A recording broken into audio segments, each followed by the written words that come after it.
ahead of Arcila. After the single-seaters, let's move on to the Protos with a full lap of the Castellet circuit. Hello everyone and welcome to the Paul Ricard circuit. We're going to head off on a lap on board at the wheel of this Norma number 40 with David Zollinger driving. We're into the back. We come in 6th gear and then drop down to 3rd. You need to stay on the inside and jump up a little on the 2nd curve, not come out too wide. Up through the gears, 4th, 5th and almost flat out before coming into the hotel turn, which we take in 3rd gear, then 2nd, and then come into the camp corner. Braking is vital and you have to be careful on the exit. Don't slide too much. Just ease off a touch for the Sainte-Baume corner. Then we come into the straights and it's flat out all the way until braking for the chicane.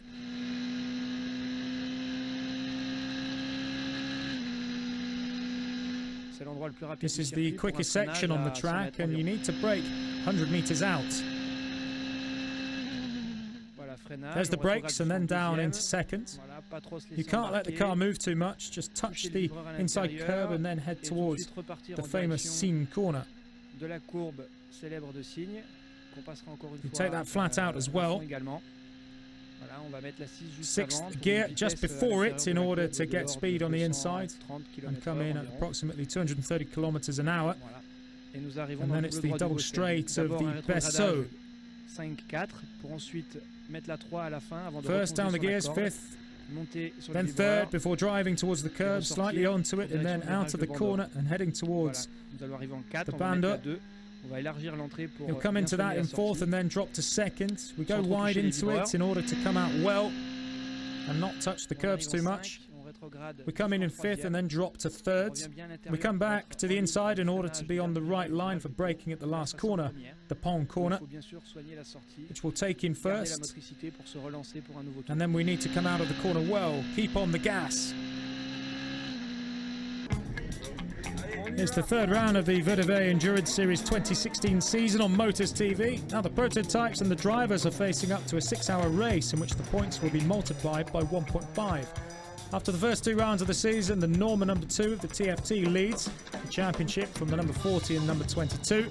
And on this Castellet track, it's Daniel Bassora's team shining with pole for the Delafosse Danielu Peterson trio in front of the number 8 and the number 21. The championship leaders will start from 4th. The 24 cars await the green flag.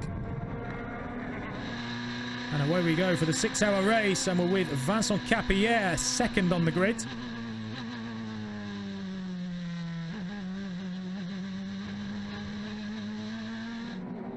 Number 22 holds the race lead from 21. Then come the 2 TFTs. Alain Ferte in the 2 has the advantage from the Vincent Capilliere number 8. Behind them the Palmyre 40 of Zollinger, the Graf 85 and the TFT 6. At the end of the first lap, Jourdain Perrois has taken control of the race from the 22. Like at Le Mans, the Frenchman going crazy in the Norma 21 of DB Autosport. Former single-seater VdeV driver leading from the sister car, the 22 and the 2. It's the trips to the pits. That's the case for Jean-Ludovic Fubin, Alain Ferte, Vincent Capilliere and David Zollinger.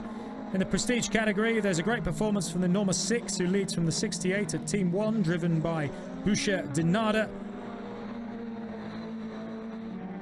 After 90 minutes, the DB Autosport team is solidly filling the 2 leading spots with a 21 ahead of 22, just before coming into the pit lane for the first wave of refueling stops. Marc-Antoine Danelieu replaces Damien Delafosse in the 22 before the leader Jourdain Perrois stops after a brilliant stint, giving us the opportunity to talk to him. Things went well off the start and I quickly took the lead. After that I built on it. I was in control in relation to the curbs in order not to damage the tyres. You are racing in 2 categories. Is that helping you this year in the VdeV?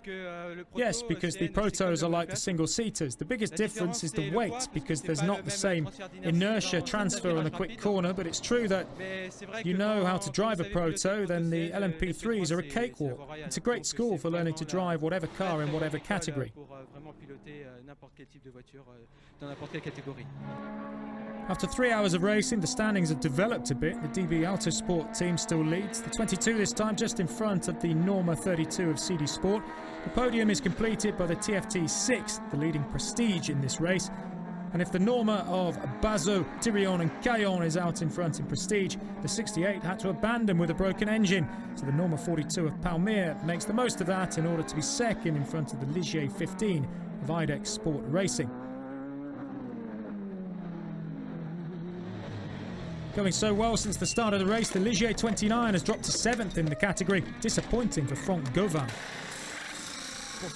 The race isn't going well at all. The first event at Barcelona was much better because we were first at the end of the 4.5 hours and a lap clear. Here we're 19th, so that's a huge drop-off and we're very disappointed. Coming into the pits like this is something specific to VdeV in order to even out the performances. Is that a good thing from a sporting point of view? Of course, it levels things out and it means newcomers don't get disgusted as they can compete from the get-go. I think the rules involving handicaps are really good, especially as they should be reviewed after every race now, and they can go up as well as come down. So I think the rules are actually very good, nothing wrong with them. Under 2.5 hours from the finish, the championship leaders are only 9th. Handicapped by exhaust issues like in the previous round, and Villarino can't do anything. The Spaniard has to come into the pits for repairs to the back right light. It's a race to forget for the team. There's a lot of focus in the TFT pit because an overall podium finish is still in sight for the Norma 6, leaders in the gentleman category. For now, we're 4th overall with just under 2.5 hours of racing remaining. We have a slightly special strategy for this race which will allow us to have relatively fresh tyres from the end of the race. We're quite optimistic and we're crossing our fingers that we don't have any mechanical problems.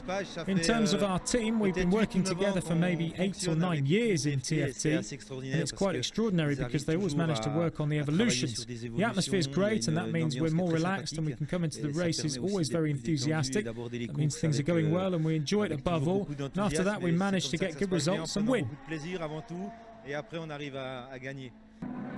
Back to the front of the race, the Norma 22 has put in its 9 handicap stops, unlike the leader, which must still come in for the 8th time.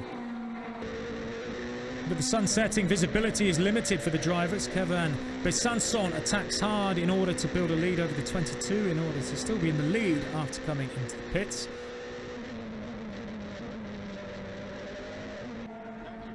On the pit wall, the tension is palpable in the DB Auto Sport team. Like at Le Mans, the 32 chooses to come in for the last time under 5 minutes from the finish. The strategy put in place by Mathieu Rosero pays off, and the 32 comes out in the lead, 6 seconds ahead of the 22 of Jens Petersen. The Molini Bol Besançon Fubert trio ends up winning the fantastic duel with the Norma 22 of DB Auto Sport. The two teams are among the teams to be counted on in the VdeV Proto category. At Le Mans we missed out on the win by 8 seconds, and here we have won it by 6 seconds. Our friends and colleagues did great work, the team and the mechanics. I'd already won here last season, and a different team, and we've won again, and that's fantastic. The podium then to finish off this fantastic event. First win of the year for CD Sport ahead of DB Auto Sport and TFT. Tony Pereira's team won in prestige thanks to the Norma number 6.